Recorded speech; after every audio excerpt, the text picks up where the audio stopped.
Hello everyone, my name is Riddhi. इस lecture series में हम लोग पीएसआई और ऑप्शनल के लेक्चर्स डिस्कस कर रहे हैं, जिसमें से हम यूनिट 7 यहाँ पर डिस्कस कर रहे हैं। यूनिट 7 में बहुत सारे पार्ट्स हैं और बहुत अलग अलग टॉपिक्स में हम लोगों ने इसको डिवाइड किया है। तो सिलेबस के हिसाब से concept of power, hegemony, ideology, legitimacy यहाँ पर है, जिसमें आप यहाँ पर देख सकते हो ये पूरा इंडेक्स है। तो यहाँ पर आपको जो भी चीज़ देखनी है कि हम लोग क्या क्या पढ़ाने वाले हैं वो आप देख सकते हो। ऑलरेडी हम लोग इंट्रोडक्शन में nature, meaning of power, thinker के पर्सपेक्टिव्स क्या है, नेचर ऑफ पावर वगैरह ये सब डिस्कस कर चुके हैं। इस लेक्चर में हम लोग फॉर्म्स ऑफ पावर में पॉलिटिकल पावर के बारे में पढ़ेंगे। पॉलिटिकल पावर एक काफ़ी इंपॉर्टेंट टॉपिक बनता है और इसमें से क्वेश्चंस भी आ चुके हैं। जैसे 2008 का ये क्वेश्चन पूछा था, comment politics as a power concept. तो politics as a power concept, power को आप किस तरीके से पॉलिटिक्स के कंटेक्स्ट में डिफ़ाइन करते हो, उस बारे में आता है ये। ठीक है, तो हम लोग इस टॉपिक को डिस्कस करने वाले हैं, फॉर्म्स ऑफ पावर में पॉलिटिकल पावर।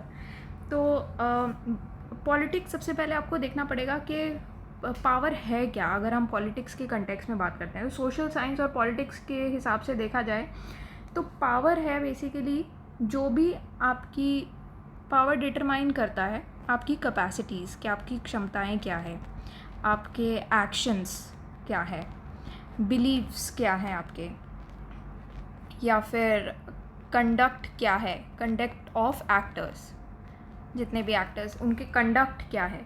तो उन सबका सोशल प्रोडक्शन, इन सब चीज़ों का सोशल प्रोडक्शन, ठीक है। अब इसको कहते हैं पूरा पावर। तो पावर का जो डेफिनेशन अगर मैं आपसे बात करूं इन दी कंटेक्स्ट ऑफ पॉलिटिक्स, तो उसमें यह इस तरीके के इफ़ेक्ट्स जो कि आपकी कैपेसिटीज़ बताते हैं, एक्शंस बताते हैं, बिलीव्स बताते हैं, कंडक्ट आपका बताते हैं कि कैसे आपको एक्ट करना चाहिए, किस तरीके से आपके रूल्स एंड रेगुलेशंस होने चाहिए, किस तरीके से चीज़ें चलती हैं। तो उसका जो सोशल प्रोडक्शन होता है, पावर होता है वो। ठीक है। अब पावर का मतलब ये नहीं होता कि आपने डरा धमका के किसी से कोई काम करा लिया तो मैं पावरफुल हो गया, ऐसा नहीं होता। तो पावर का मतलब ये नहीं है कि आप फोर्स यूज़ करें या कोअर्जन यूज़ करें कि एक बंदा दूसरे पर्सन के अगेंस्ट आप डरा धमका के और चीज़ें करवा ले, वो पावर नहीं होती है। ठीक है, तो सिर्फ उसको नहीं कहते हैं। बट ऑल्दो कुछ चीज़ों में ये चीज़ वैलिड भी चलती है, ऑल्दो कि आजकल के टाइम पे भी आप देखोगे तो नेताओं वगैरह के बारे में आप यही सुनते हो कि सबने डरा धमका के एक पर्सन ने दूसरे पर्सन से काम करा लिया, है ना, वो चीज़ भी चलती है। बट सिर्फ ये नहीं होता, और भी अलग अलग वेज होती हैं पावर की, और भी अलग डेफिनेशंस होती है। पावर जो है वो स्ट्रक्चरल फॉर्म्स भी ले लेता है, जैसे कि ये एक्टर्स को इस तरीके से मूव करवाता है कि एक पर्सन दूसरे पर्सन के मुताबिक कितना पावरफुल है, दोनों एक दूसरे के कंपैरिजन में कितना पावरफुल है। जैसे मान लो मास्टर और स्लेव के बीच में कंपैरिजन है, मास्टर एंड स्लेव, तो इन दोनों के बीच में कंपैरिजन करेंगे तो कौन कितना पावरफुल है, मास्टर पावरफुल हो गया, है ना। और ये डिस्कर्सिव फॉर्म्स भी ले लेता है, डिस्कर्सिव फॉर्म भी लेता है ये। डिस्कर्सिव फॉर्म्स का मतलब ये हो गया जैसे कि कुछ कैटेगरीज होती हैं, कुछ जैसे लैंग्वेजेस हो गई, वो कुछ बिहेवियर या कुछ ग्रुप्स को ज़्यादा लेजिटिमेसी दे देते हैं दूसरों के मुताबिक। तो इस तरीके से भी कुछ लोग ज़्यादा पावरफुल हो जाते हैं। तो इस कंटेक्स्ट में यहाँ पर बात की गई है।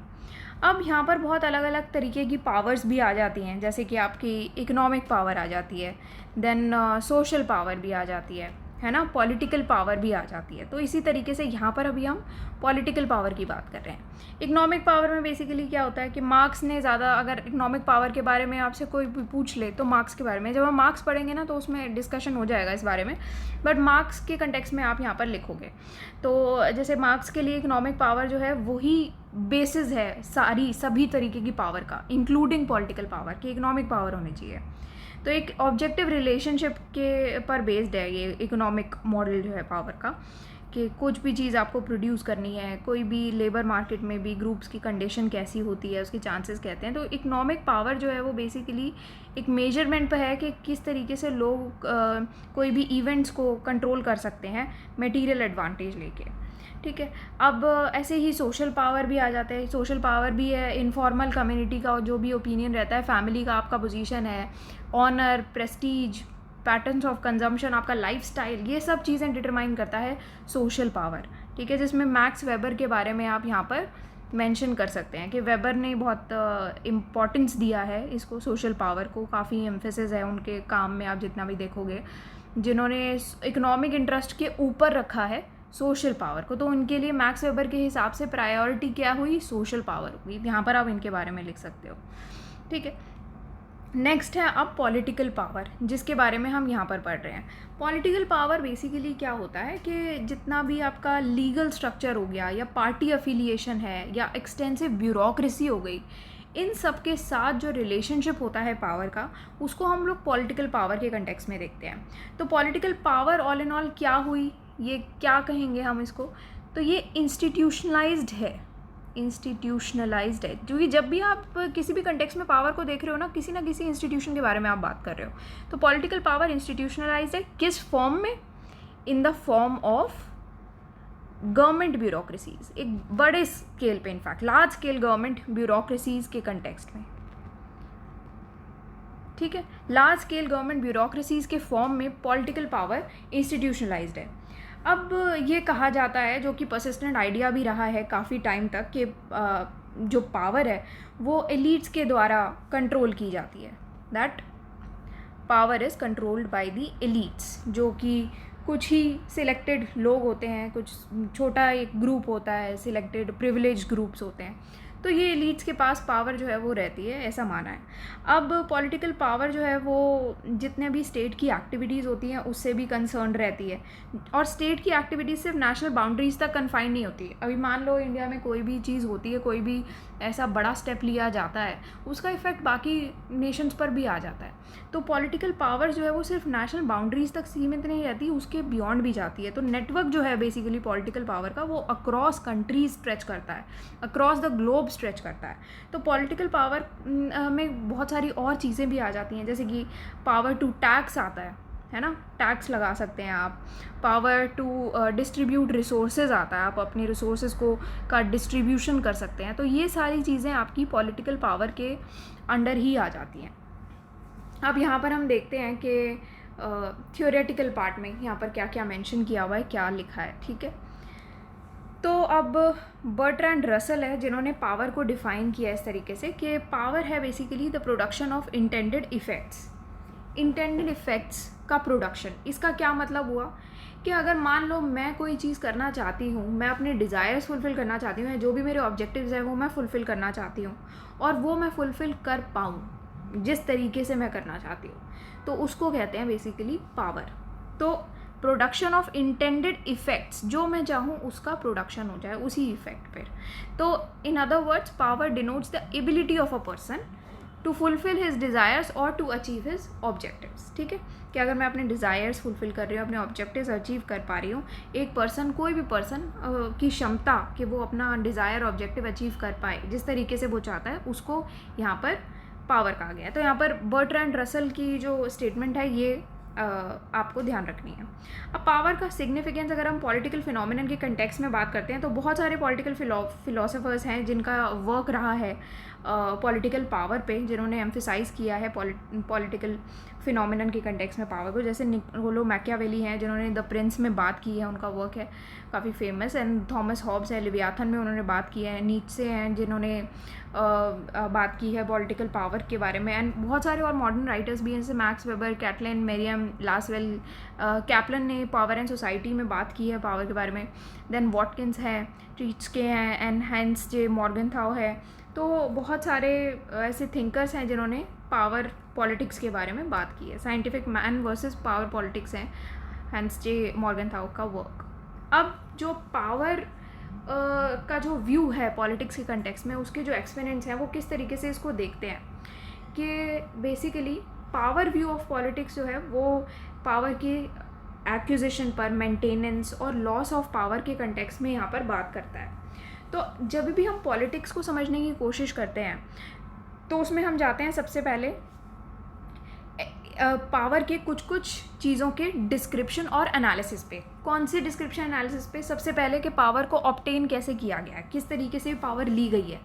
अब इस पावर को ले तो लिया है, तो सेकंड स्टेप क्या आना चाहिए? अब इस पावर को एक्सरसाइज कैसे करना है। अब एक्सरसाइज भी कर रहे हैं, बट अगर पावर ज़्यादा एक्सरसाइज हो जा रही है तो क्या करेंगे, तो पावर को कंट्रोल कैसे करना है, ठीक है।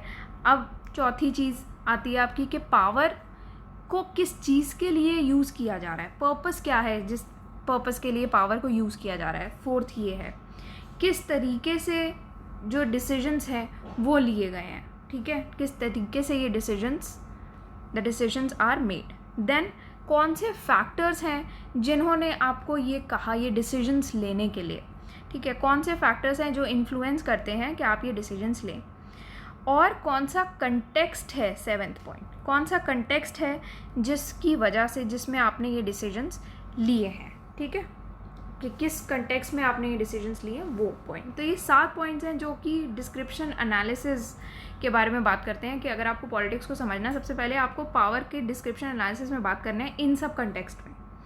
तो जब भी हम मॉडर्न पॉलिटिकल साइंस के अर्ली फेज़ के बारे में हम बात करेंगे, किस तरीके से मॉडर्न पॉलिटिकल साइंस डेवलप हुई थी, तो फ्रेडरिक वॉटकिंस ने उनका वर्क है state as a concept of political science 1934 में उन्होंने अपना वर्क में ये कहा था, the proper scope of political science is not the study of the state or of any other specific institutional complex, but the investigation of all association in so far as they can be shown to exemplify the problem of power।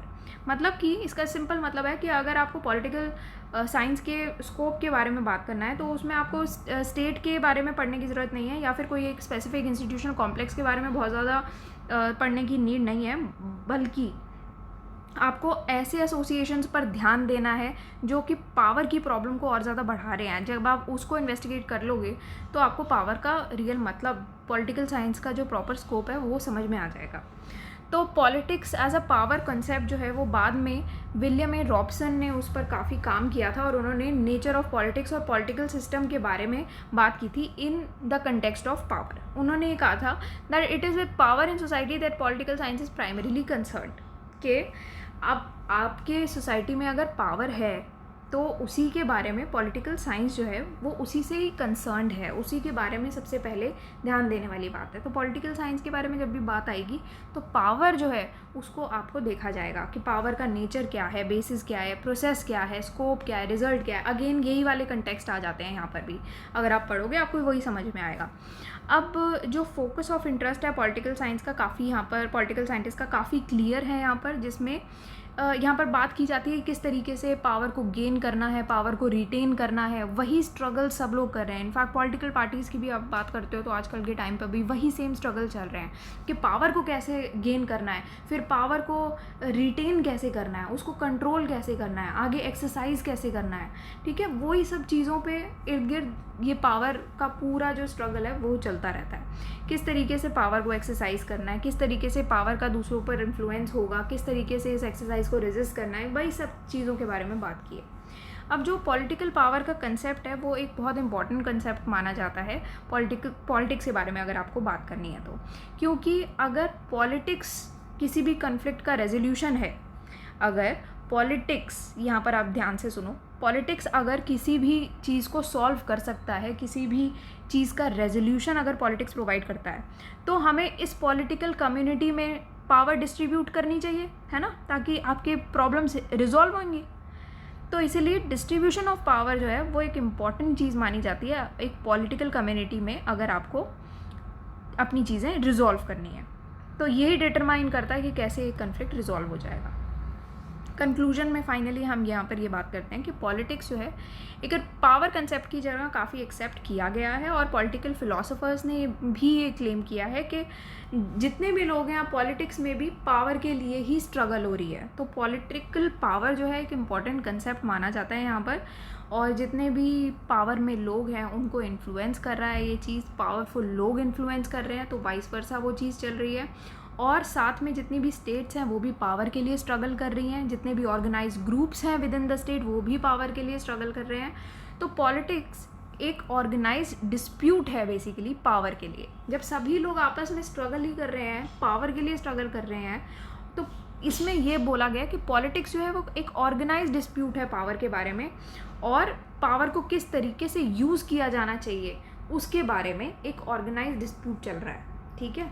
तो politics में हर तरीके से ही, हर aspects में power की बात हो रही है, जिसमें आपकी चॉइस भी आ जाती है कि अगर आपकी कंपीटिंग वैल्यूज़ हैं, कंपीटिंग आइडियाज़ हैं, कंपीटिंग पर्सन्स हैं, कंपीटिंग इंटरेस्ट, कंपीटिंग डिमांड्स, ठीक है, तो पावर के कंटेक्स्ट में यहाँ पर आ जाता है कि कौन कितना पावरफुल हो जाएगा। कंपीटिंग वैल्यूज़ में किसकी वैल्यू ऊपर है, वो उस कंटेक्स्ट में भी पावर आता है। आपके आइडियाज़ में कौन सी ऊपर है, पर्सन में किसको आप प्रेफर कर रहे हो, इंटरेस्ट में क्या लोग प्रेफर कर रहे हैं, डिमांड में क्या प्रेफर कर रहे हैं। तो ये चीज़ में क्या है, कंपीटिंग चीज़ें आ गई हैं सारी। तो इसमें से भी जो भी आपकी चॉइस रहेगी फाइनली, ठीक है, उसके कंटेक्स्ट में यहाँ पर बात किया गया है कि ये पूरा ऑर्गेनाइज डिस्प्यूट चल रहा है, ये पावर इसको सबको गवर्न कर रहा है।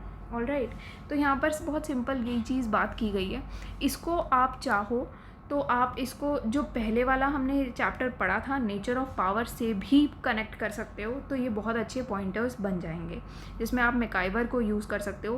कैटलिन के कुछ आप चाहो तो यहाँ पर कैटलिन का काफ़ी अच्छा वर्क है, जिसमें उन्होंने काफ़ी चीज़ें बोली हैं पॉलिटिकल पावर के बारे में, तो आप उस कंटेक्स्ट में भी कुछ चीज़ें ऐड करना चाहो आप कर सकते हो। अदरवाइज़ वैसे ही सफिशिएंट है, ऐसे कुछ बहुत ज़्यादा आपको करने की नीड नहीं है।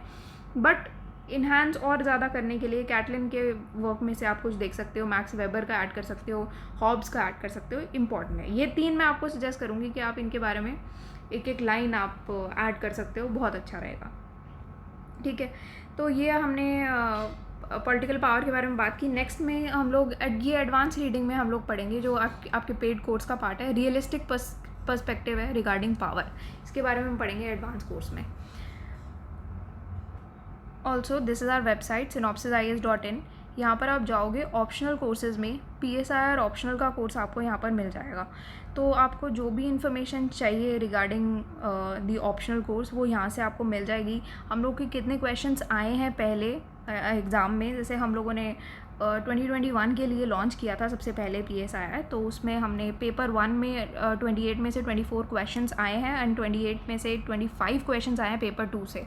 तो जो लोग ये कह रहे हैं कि बहुत डायनामिक आता है पेपर, पता नहीं क्या पूछ लाता है, ऐसा कुछ नहीं है। वही प्रीवियस ईयर क्वेश्चंस रिपीट हो रहे हैं, आप देखोगे आपको समझ में आ जाएगा, वही क्वेश्चंस आ रहे हैं। और इनफैक्ट हमने रीडिफाइंड UPSC सिलेबस दोबारा से हमने ऐसे इस तरीके से करके डाला है जिससे आपको टॉपिक वाइज पता लग जाएगा कि क्वेश्चंस कौन से रिपीट हो रहे हैं, क्या आ रहे हैं।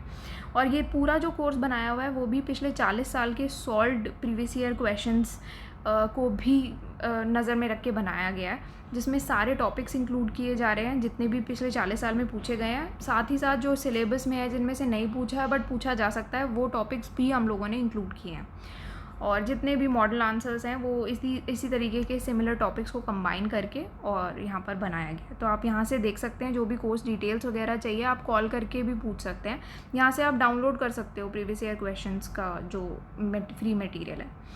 Also this is our PSIR optional classroom course, यहाँ से आप देख सकते हो। So that's all for today and thank you for watching the lecture.